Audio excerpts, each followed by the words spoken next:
Yo, what's up, Finny fam? Hey man, we about to react to a Cave Explorer, the Nutty Putty tragedy that happened. It's a sad, crazy story, but it's like I just don't understand like why would you want to explore something so like dangerous? So it's very interesting. So let's go ahead and react to it, man. Hey, don't forget to like and subscribe, man. Let's get into it. When families gather for the holidays, fun activities are often planned to make core memories together. The Jones family decided to go caving at Nutty Putty, but they had no idea of the devastating loss their family would suffer. This is the fatal breakdown of the Nutty Putty Cave tragedy. John Jones was ready for some family fun when they decided to explore the Nutty Putty Cave in the Utah desert near Salt Lake City.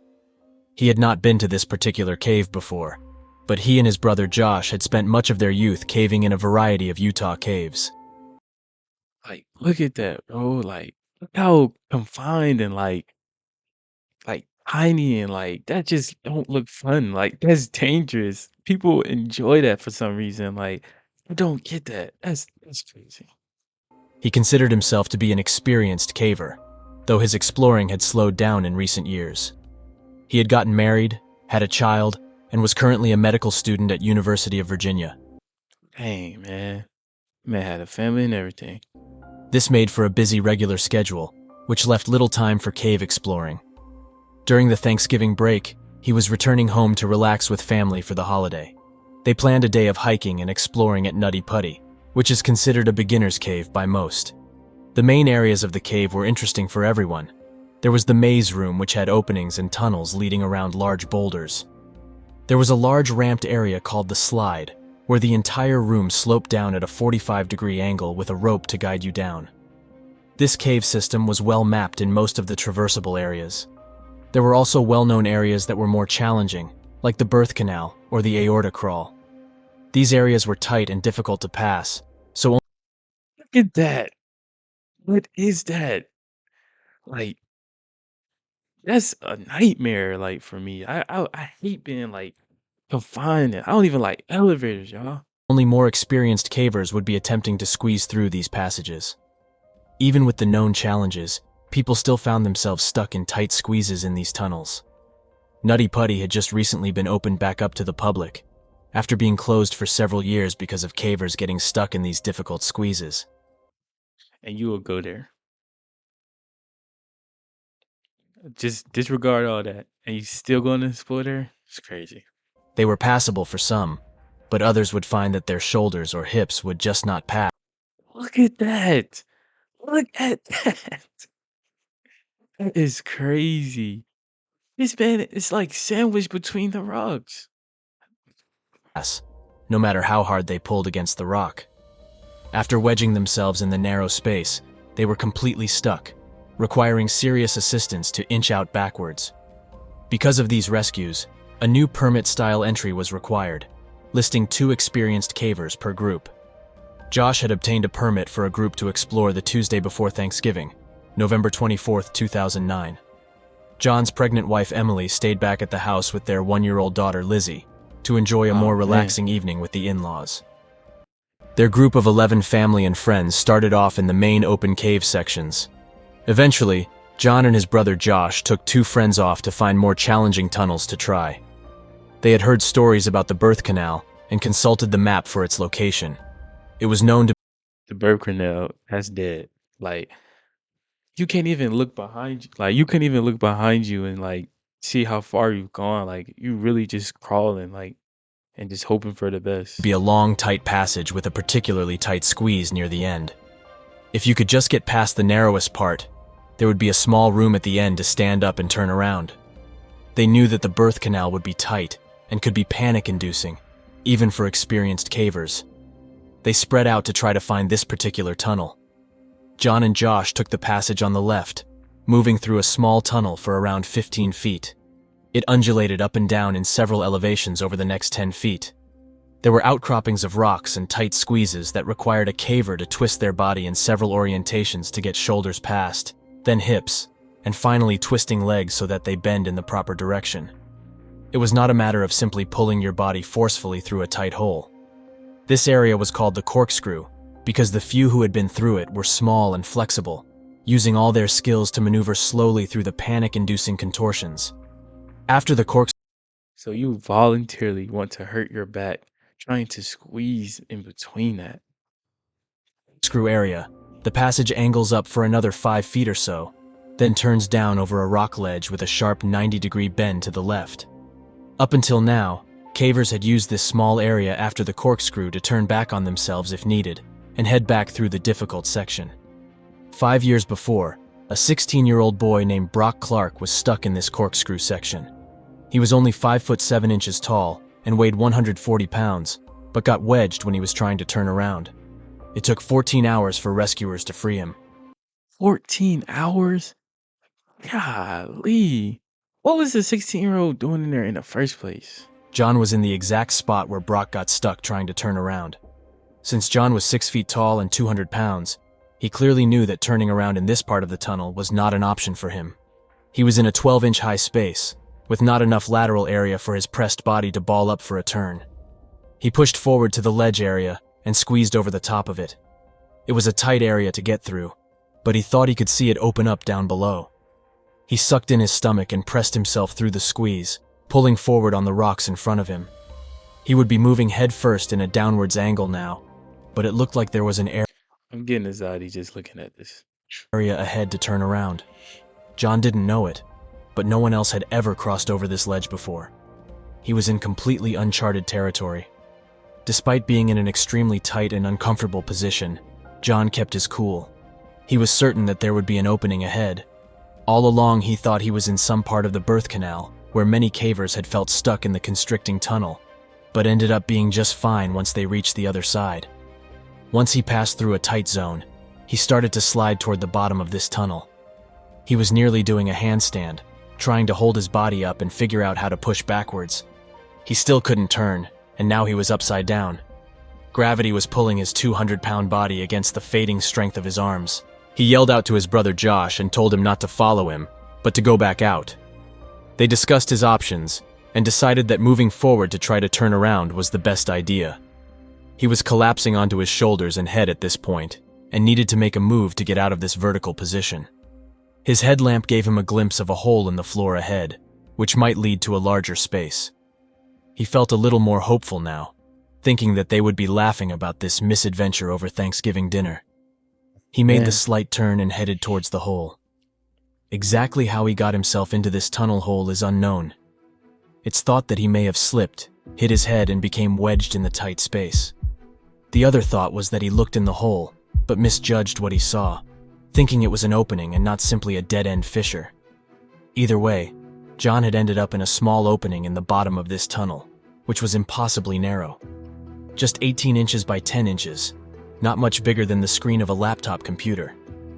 John found himself wedged nearly completely upside down at a 70-degree angle. He had spent some time trying to push himself back upwards out of this hole. It was exhausting.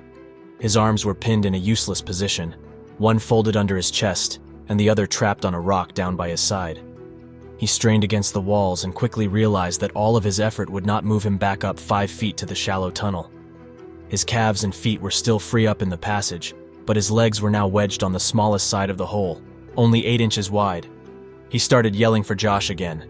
His brother knew that he was trying to turn around, so his yells were not a good sign. Josh made his way back into this tight space and traversed the corkscrew path. But unlike his brother, he went feet first this time. He continued toward the sound of John's voice, up over the ledge.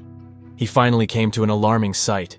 He could see the end of his brother's legs sticking out of the rock, as Dang, bro, that's tough seeing your brother like that. if it had swallowed him whole.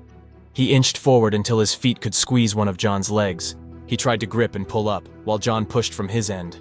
After several futile attempts, they were both feeling exhausted and frustrated. Josh could see that this was very serious, and they would need professional help to get him out. They agreed that Josh should go get help, and John should try, as much as possible, to stay calm and relaxed. While Josh went for help, one of the other family friends went into the area to speak to John and let him know that he wasn't alone. For several hours, John just remained trapped upside down, focused mostly on the chore of breathing. The fissure squeezed his chest, where only shallow breaths were possible.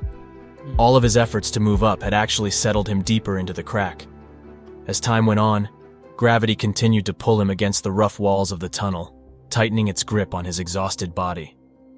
Parents of children who play Roblox. If your child was sexually exploited, abused, or pressured to share explicit content by someone they met on Roblox, you may qualify. Once help had arrived, the first cave rescuer, Susie Matola, made her way to where John was stuck. It was now 12:30 in the morning, and John had been upside down for 3 hours. Susie was just 5 feet 3 inches tall, so working her way through the corkscrew area was much easier for her. Ropes had been tied to her ankles as a precaution in case she got stuck as well. She checked on how John was doing and let him know that they'd be getting him out. He must have had a small wave of relief, Dang, they gave him hope and everything. Ooh. thinking that professional help had arrived and he would soon be free of this trap. Susie tied webbing straps around his legs and then fed it back to the pit where the tunnel started. Several attempts were made to pull on the ropes to leverage John back up and out of the fissure. There was just too much friction on the ropes to make any effective release on John. He was still pinned, without the use of his arms to fully assist. After attempting a few things and considering many aggressive options, the decision was made to enlist a pulley system in order to help lift John up and out. A pulley had been successfully used when Brock Clark was stuck 5 years before. Even though they had a plan of how to help, this was not an easy location to work in. Each piece of equipment would need to be brought in from the entrance, which took nearly an hour to reach the other side of Corkscrew. The tunnel was extremely tight, and only smaller power tools could be carried in and out. Only one person could be in there to assist at a time, and they would need to be small or wiry to effectively move through the passage. It was just not an ideal situation. Each pulley took an extraordinary amount of time to install. Wow, look how like uncomfortable he looks and how close like everything is. Like, dang. During this time, cavers were trying to talk with John, console him, and share stories to keep him calm and talking. He was a devout Mormon and spent time praying and singing to seek solace in this unreal situation. John had spent the night upside down and was showing signs of the physical limitations of the body to withstand this position. The human body was not made to be upside down for long. The entire circulatory system is designed using pulses of pressure from the heart to move blood forward through the system, while valves and fibrous vessels would hold blood and stop it from going backwards. This one-way flow balances pressure, gravity, and valves to keep oxygen available to all tissues and to remove toxins from the body through the kidneys. John's body had been fighting gravity for more than 12 hours. The brain was not built to withstand this kind of fluid pressure. Fluids were building up in his lungs, and toxins were starting to accumulate from the lack of proper circulation. His organs were pressing on his lungs, and each breath was an exhausting effort for muscles not built for such work. His breathing was slowing, and he was completely spent from the effort. Throughout the night, he had gone from being completely calm and lucid to helplessly thrashing his legs and hallucinating. It was excruciating to watch for the rescuers. They were helpless. Yeah, that's sad. Like, they had to just sit there and see that. Dang. Exhausted, and feeling trapped themselves. The air in this cave system was warm and damp. It took a concerted effort to remain calmly breathing when you are restricted and can't move or even breathe properly, but the rescuers knew they could get out when needed. John didn't have that luxury. He couldn't expand his chest to breathe, and the air around him was losing its oxygen concentration little by little. During this time, a wired telecom system was brought down to where John was stuck. His wife spoke with him, encouraging him to hang on and be faithful. Oh, man. John assured her that he would be out with her soon. It wasn't until 4 o'clock that day that they finally got the pulleys in place to move him. Ryan Schertz was in the tunnel when the system was ready to try. John's body had settled into the narrow side of the opening, so Ryan had to push his legs over as the team pulled from outside. Each heave moved him inch by inch up out of the hole. By this time, John's legs were in excruciating pain. A rope had been tied around his legs for hours as rescuers tried various methods to help him out. They were completely blue and had no discernible pulse, yet each tug had him call out to stop as his nerves were ultra-sensitive at this point. They paused to give him a moment to gather himself, and then tried again. It seemed to be working. John was finally being pulled up out of this hole. He was raised enough for Ryan to look down to make actual eye contact with him and pass down a tube to drink Gatorade. This effort was extremely slow going, and they were all exhausted from the difficult effort. Ryan was squeezed in a tunnel just 12 inches high and had his head near John's legs as they worked him slowly out of the tight 10-inch fissure. Although they were making some progress in lifting him up, they were no closer to getting him out. His legs were hitting the low ceiling above his tunnel, and twisting them into the passage was impossible. He had no control over his legs now, after 19 hours upside down. Without his help to delicately That's crazy. 19 hours being upside down. Oh my goodness. bend his knees to the side, they were strongly considering breaking his legs to get him back into the passage, because time was running out for John. Then, in a sudden moment of blinding pain, Ryan blacked out. When he came to, he was bleeding heavily and confused. The rope, holding the pulley to a natural arch section in the cave, broke and whipped the carabiner and pulley directly into Ryan's face. He suffered damage to his face, lip, and tongue, as well as a concussion. He had to get out of there quickly. John was back where he started, completely wedged in the tunnel Dang, bro. That's tough. They were so close. with the circulation to his arms cut off and his legs completely dead. He was unable to help free himself in any way. This moment started the final demise of John Jones. After Ryan was checked out in the pit and then sent off to the hospital, his father Dave took his place in the passage with John. It took an hour to re-establish the pulley lines, and Dave tried to tie a rope around John's body, but couldn't get the rope past his wedged torso. All the time Dave was with John, he was not responsive. This entire operation required John's help to effectively rescue him. There was no way to lift his 200-pound, 6-foot frame without him pushing and trying to leverage himself in some way. In Dave's effort to tie up John, he got himself stuck for about 15 minutes. Their desperate effort to help save this man had put both his son and himself in danger. It was a devastating reality. Once he had pushed himself back into the 12-inch tunnel, he was exhausted and had to leave. Brandon Kowalas took his place and brought in the telecom system so John's family could talk to him. His wife Emily expressed her love and told him to take a break and rest after all of his effort. She still truly believed he would be coming out, but Brandon could see what she could not. John was no longer responsive, and no signs of life could be heard. Over the previous several hours, Ryan reported the gurgling breaths that John was struggling with. Now, there was silence. The rescue team gathered in the pit area inside the cave and discussed the situation. It was determined that a medical professional would need to confirm that he had actually passed. A paramedic was sent into the tight section to confirm what was suspected. At 11:56 on Wednesday, November 25th, John Jones was pronounced dead. The rescue teams worked for 24 hours straight to try to free John, but it was just not possible with his upside-down position. The clock was ticking, and he just ran out of time. John survived an extraordinary 27 hours in an inverted position, which is 3 times longer than what was predicted as possible. The 6 rescue personnel who actually reached John in that rocky prison were truly heroic. They willfully placed themselves in a portion of the cave that was unmapped with many known risks. They were selfless in their efforts, maintained a calm demeanor, and never gave up on a seemingly impossible rescue. After they determined that recovering the body would be impossible, John was left to rest in the Ed's Push section of the Nutty Putty Cave for eternity.